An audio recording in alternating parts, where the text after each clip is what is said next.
Oke. Halo semua, perkenalkan balik lagi dengan wawancara masa KMPN. Di sini bersama aku Apollo Jonathan, Apollo 052. Mungkin mau kenalan dulu nggak kalian satu-satu? Boleh. Apollo Jonathan apa coba? Kurang fokus mas. Oke baik. Halo semuanya, perkenalkan aku Sultan Fafian Respati. Apollo Jonathan. Ini bisa diulang nggak? Udah nggak apa-apa lah, udah boleh. Sultan Fafian Respati ya. 1362209 Apollo 009. Perkenalkan, nama gue Marcel, Apollo 019. Aku Apollo 009. Nama aku Petrus, Apollo 018. Oke. Sekarang ditemani salah satu masa KMPN nih. Boleh nggak nih Bang kenalin nama lengkap sama nama panggilannya? Nanya boleh atau enggak? Testral Jovian 043. Enggak. Nama gue Jovian Oliver Malpasaribu, bisa dipanggil Jotak. Testral 043. Ini pertanyaan ini aja lah. Abang nih menjabat sebagai apa bang? Non-staff. Pernah magang tapi? Saya tidak ada jawab pernah magang, terhilang. Magang apa tuh? Kesra. Oh, kesejahteraan masyarakat. Rakyat. Enggak. Kesra Magang. itu kesejahteraan dan Anggota. Oh, anggota. Oh, kesejahteraan. Saya belum bilang rakyat. Saya tadi. Apa? Saya tadi. Ya kan make sense ya, rakyat KMPN maksudnya. Tanyalah. Tanya. Udah. Oke, mungkin ke pertanyaan bebas ya? Iya langsung. Ya, langsung. Berarti boleh langsung. Enggak lagi pertanyaan wajibnya. Nggak ada, Yakin? udah Iya, yakin. serius. Yakin? Iya kan udah. Kunikan. Enggak ada kuningan, enggak ada. Enggak ada, Cok. Yakin? Jabatan Yakin, udah. yakin. Asal enggak ada. Nggak ada. Boleh nih tanya nih, asalnya dari mana? Asalnya dari mana dulu? Ada, Cok. Enggak apa. Coba makan pertanyaan bebas. Dari Cipinang. Dari mana? Dari Ini dua adik JM-ku nih. Nih. asalnya dari Cipinang Indah. Salah. Aku ingat. Jen, Oh, dari ini. Jangan malu-malu lah, di Jahim. Jakarta Timur. Iya bener lah, Jaktim kan? ya. Bener, Cok. Jaktim. Ya Cipinang kan Jaktim. Oh, Cipinang mana lagi? Bukan, Cipinang kan Jaktim. Enggak usah. Oh, nggak usah Ya. ini. Yaudah, Jelaskan kayak aku jelaskan. SMS Mak 7 kan? SMA. Oh, SMP Perima. Ya. Terus Aku lahir di mana? Jakarta. di Sumatera. Siantar. Enggak. Siantar. Lampung. Oh iya lah. Oke. Ya. Kampungku di mana? Hah? Di mana? Pernah aku kasih tahu kalian. Mampus kalian. Orang Batak memalukan.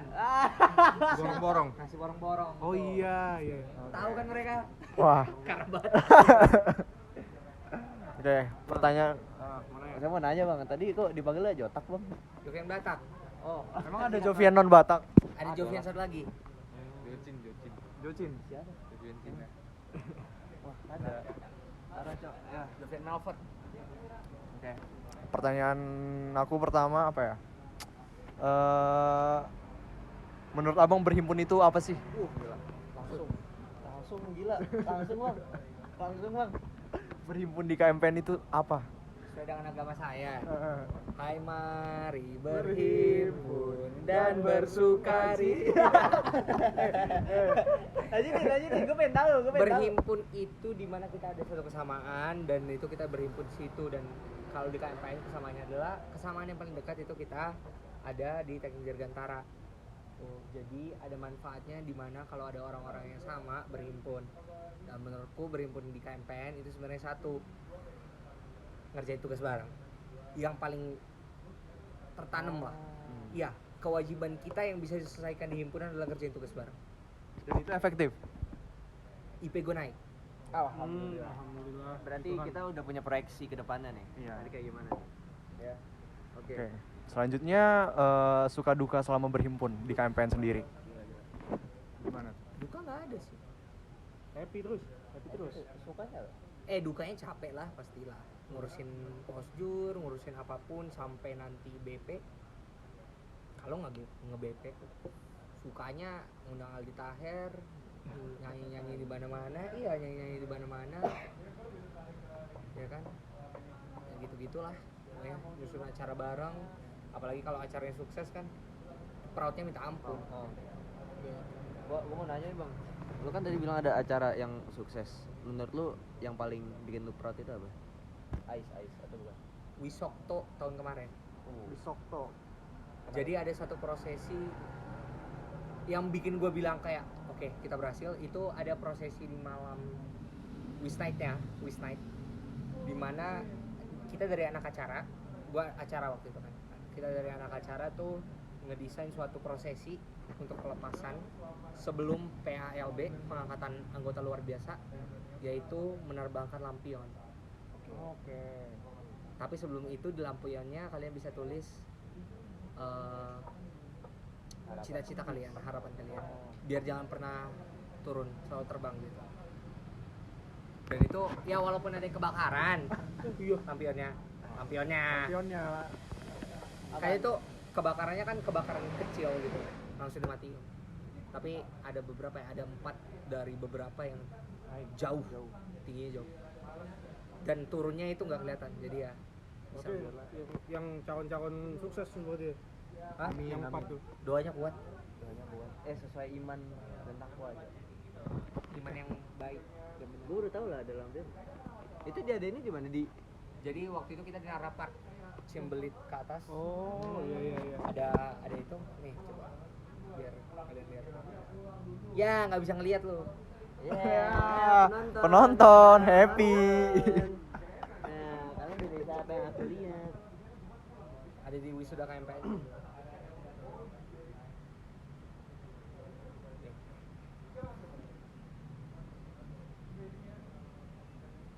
Lu nyanyi tuh bang? Iya, gue nyanyi. Ini pengangkatan pelantikan anggota luar biasa kita nih banget. Anjay cok. Akan ditulisin kan itu. Keren. Dan ini orator waktu Wisday, waktu Arkara kan. Oh, yang mimpin pendek kali gitu. Orator tuh yang pidato nggak sih bang? Pidato. Oh. Next, pertanyaan siapa? Silakan. Dari sini dulu, dari situ dulu. Aku mau nanya bang, dulu abang magang di KMPN jadi apa? Jadi kesra. Tadi kan udah. Kepentok kepalamu itu.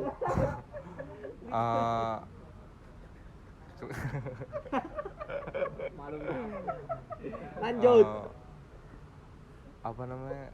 Kenapa sekarang jadi milih non staff? Iya tuh, iya bener. Lu kan udah tahu. Karena menurutku komitmenku nggak dapet, maksudnya komitmenku nggak tahan kalau aku menjabat suatu periode. Terlalu banyak. Aku tuh kalau misalnya menentukan sesuatu itu bisa gara-gara euforia sejenak. Tapi di belakangnya itu sebenarnya kekhawatiran tuh banyak banget numpuk. Jadi makin aku khawatir makin enggak, makin khawatir makin enggak gitu loh. Tapi kalau emang udah dipikir-pikir ya bisa aja, tapi janganlah, mendingan untuk kebaikan. Mendingan aku panitia kecil-kecilan aja, lebih berdampak.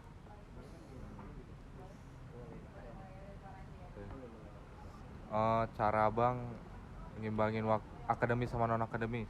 Harus diimbangin, yang ngimbanginnya ngimbangin. Maksudnya kayak Cara ngebaginya? cara ngebaginya gini aja. Lu harus berani lembur. Lembur biasa. Iya, lemburnya berproduktif dong. Ngapain dulu? Jadi gini aja. Komitmennya setiap hari baca buku 2 jam sehari. Mau lu mau masuk, mau lu enggak apa-apa. Tapi sambil baca buku, catat. Udah. Gitu aja. Apapun yang mungkin gua nggak tahu ya. Kalian cara belajarnya gimana? Cara belajar dengerin, cara belajarnya visual atau gimana? Tapi baca buku aja. Nyatet 2 jam, nggak masuk nggak apa-apa, tapi yang pastiin kalian ngerti. Mau kalian baca buku tuh kan tebel-tebel ya, dan kalau tulisan tuh tulisan padat. Kalian 4 halaman aja yang kalian ngerti, itulah ngerti. Udah, selesai. Kalau bisa 1 sub chapter. Chapter misalnya chapter 3, sub chapter 3.1. Kalau nggak ada 3.11, itu aja dulu. Oh cukup 1. Udah. Yang penting ngerti itu. Maksudnya di sini 2 jam itu bukan kayak cuman baca doang kan? Maksudnya kayak baca, memahami gitu kan. Oke, gini lah, kalau misalnya ada kejaran besoknya untuk memahami suatu, kejarlah itu. Tapi kalau nggak ada, baca aja. Yang penting kalian akan merasa kayak di kelas nanti kayak Udah pernah udah belajar ini. familiar. sombongin diri aja. Iya. Oh ini. Bilang sama teman-teman lu panas-panasin. Udah, selesai. Kadang ego itu menumbuhkan Iya. mindset kuat. Oke. Boleh dilanjut? Oke. Silakan Marcel. Gue mau nanya nih bang, dampak apa?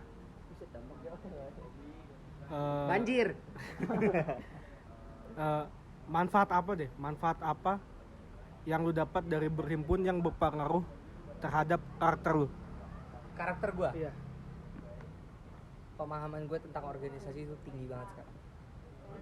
Untuk mendirikan suatu organisasi dan untuk stabil itu gue udah tahu. Dan gara-gara gue itu sekarang udah lompat kemana-mana. Jadi gini, gue acara udah pernah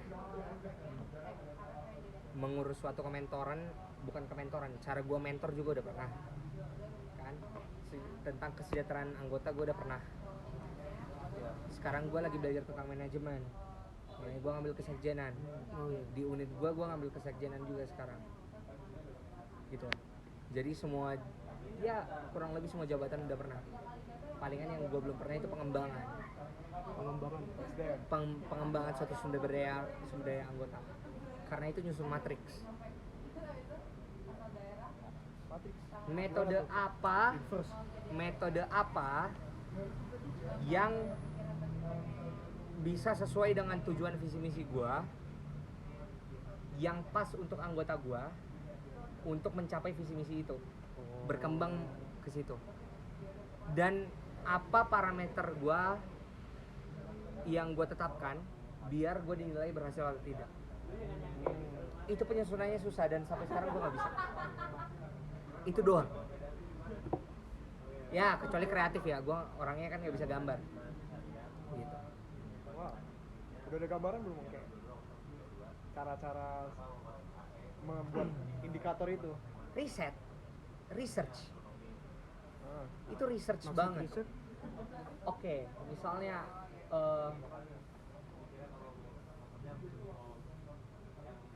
harus analogkan dulu. Iya. Kalian gimana? MBTI termasuk. Iya. Oke. Habis itu kalian ini yang berdasarkan udah kebutuhan anggota ya. Jadi gimana anggota itu nggak lu wajibin gitu loh. Tapi gimana mereka mau immerse, mau masuk lah ke dalam sistem yang lu akan itu. Oh iya. Gimana tertariknya, gimana lu ngejualnya, dan gimana lu alur-alurnya itu gimana. Gimana setiap poin, misalnya visi misi ini turunin itu ke arahan-arahan dan turunin itu ke poin-poin sifat.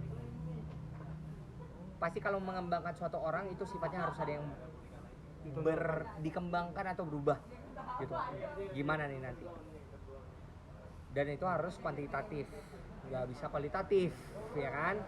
Kalau mau itu. Maksudnya gimana bang? Kompleks juga. Kuantitatif tuh. Kompleks juga, Cok. Kuantitatif tuh harus ada bukti di mana dia bisa diukur. Iya. Ada milestone-nya gitu. Ada. Kayak milestone-nya nggak cuma bisa dirasa-rasa doang. Misalnya kayak- gini, oh ya mengembangkan organisasi, oh yang ngapain? Lu buat suatu acara. Nah, acaranya, nah parameternya apa? Acaranya berhasil atau tidak? Oke. Nah, acara berhasil atau tidak itu parameternya apa? Yang nentuin adalah panitianya. Kalau ngukur pengembangan yang tadi bilang pengembangan anggota itu kayak gimana kalau kuantitatif? Berarti kalau kalian udah bisa membuat suatu acara yang berhasil, parameter itu udah selesai. Iya. Udah selesai.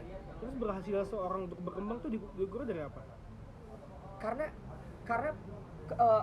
misalnya ya yang gue bilang tadi, keorganisasian, mengembangkan ilmu keorganisasian. Lu membuat suatu acara. Kenapa membuat suatu acara? Karena dalam suatu acara kalian harus butuh panitia, yaitu organisasi kecil. Oke. Kalau misalnya acara kalian berhasil, artinya panitia kalian berhasil. Artinya kalian sudah mengembangkan ilmu tentang keorganisasian itu. Udah selesai kan? Tarik baliknya ke situ. Oke, benar-benar. Misalnya. Tapi itu kan maksud gue tetap nggak terlalu bagus kan parameternya gitu. Apa? Parameternya gitu. Nah, masalahnya, itu sampai ke situ doang. Nah, panitia mereka berhasil dengan menyusun acara yang berhasil. Acara berhasil ini parameternya apa? Gua bisa satu, gue bisa mendatangkan segini banyak audiens.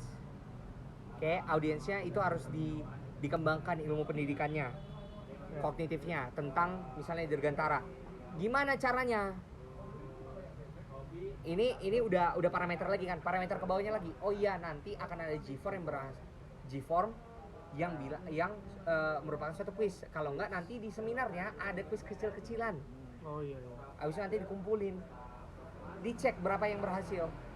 Kalau misalnya 80%, nah kenapa 80%? Harus tahu kenapa 80%.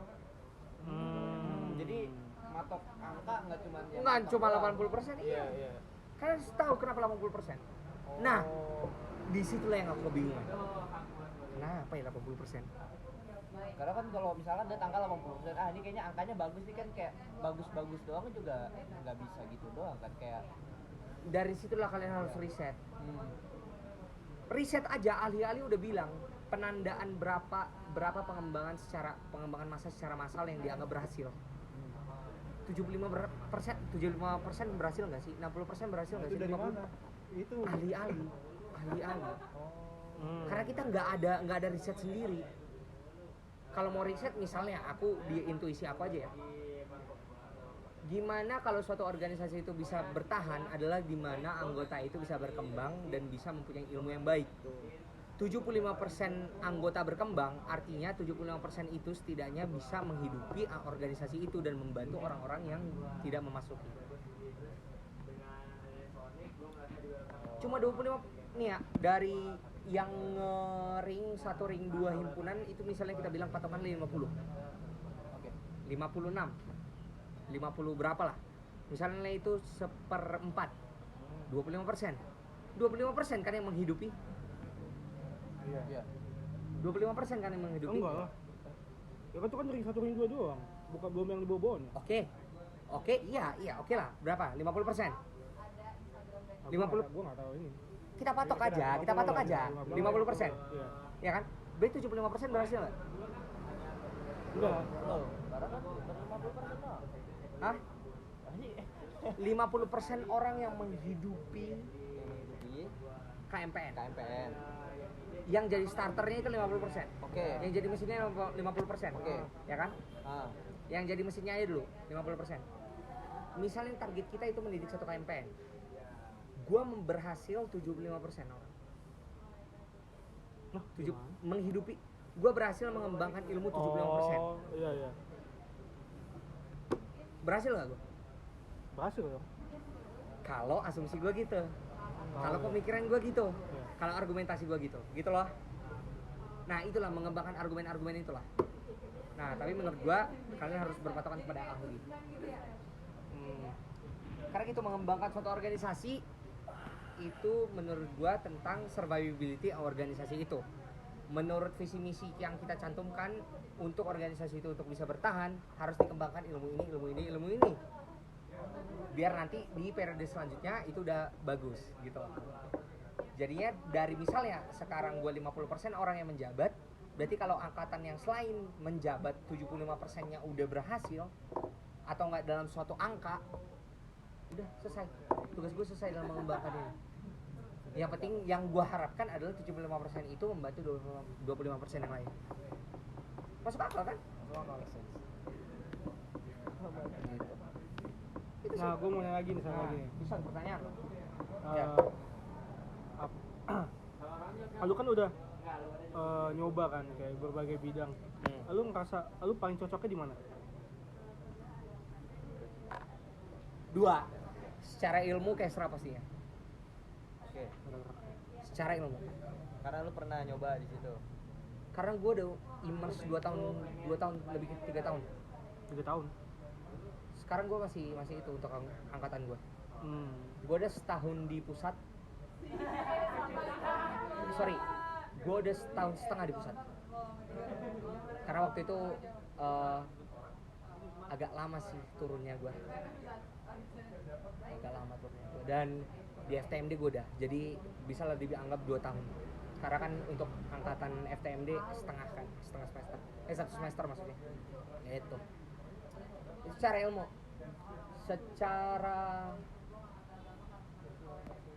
secara kesukaan gue sebenarnya adalah apapun yang berkaitan dengan acara.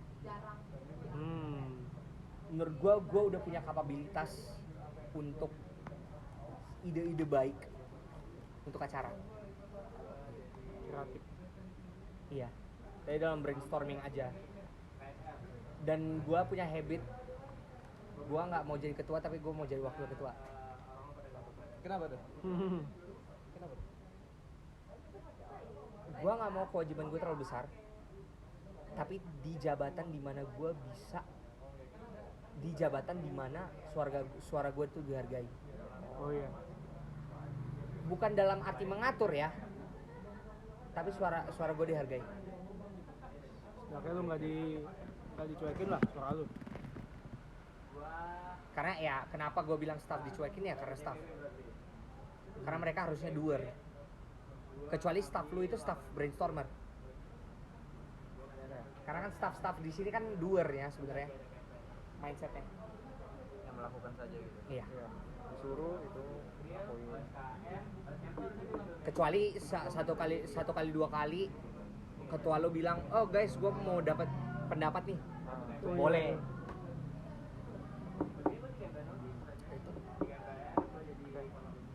Ada pertanyaan lagi? Ayo siapa menanya lagi? Gue cukup. Cukup? Oke, karena udah lewat juga waktunya, mungkin sekian wawancara dengan Master Jopian. Terima kasih Master Jopian.